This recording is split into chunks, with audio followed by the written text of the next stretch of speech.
আসসালামু আলাইকুম প্রিয় ফুটবল ফ্যান্স, আশা করি সবাই ভালো আছেন। অবশেষে বার্সেলোনা ছেড়ে দিচ্ছেন জাভি হার্নান্দেজ। বার্সেলোনা থেকে চলে যাচ্ছেন তিনি। বার্সেলোনাতে তিনি আর কন্টিনিউ করছেন না। বিখ্যাত সাংবাদিক ফ্যাব্রিজিও রোমানো এবং বার্সেলোনার অফিসিয়াল পেজেও এই বিষয়টি কনফার্ম করা হয়েছে। তাহলে কে আসছেন জাভির বদলি হিসেবে, বার্সেলোনার নতুন কোচ হিসেবে?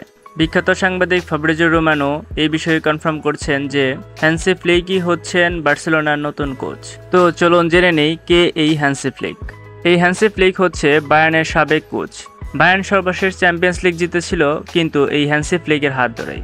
বার্সাকে ৮-২ গোলে হারিয়েছিল এই হ্যান্সি ফ্লিকের আমলে বায়ার্ন মিউনিখ।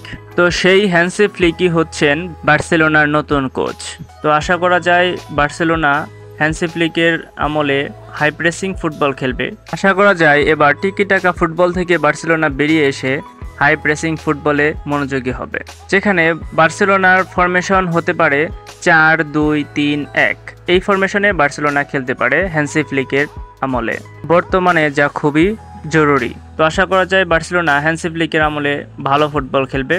তো আপনাদের কি মতামত অবশ্যই কমেন্ট বক্সে জানাবেন। আজ এ পর্যন্তই, আবার আসবো ফুটবলের আর অন্যান্য ভিডিও নিয়ে। আশা করি সে পর্যন্ত আমাদের সাথেই থাকবেন। ধন্যবাদ।